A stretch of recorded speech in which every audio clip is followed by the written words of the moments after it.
All right, so let's take a look at how this hip joint works. I'm going to have Mr. Bones sit down. He does need a little help. But this is where he's going to bend. But now Mr. Bones is sitting on a sit bones, and you can see where the hip joint has articulated right here. This is how we move. The pelvis can't move. It's fixed, and the socket for the hip is so deep. So I'm going to turn them around here so you can see. So when I talk to my students, I talk about, where's your hip joint? And they'll put their hands up here. Well, that's the top of your pelvis.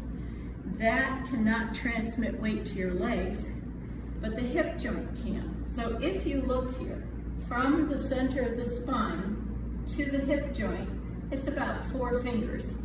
It'll be a little bigger or a little smaller.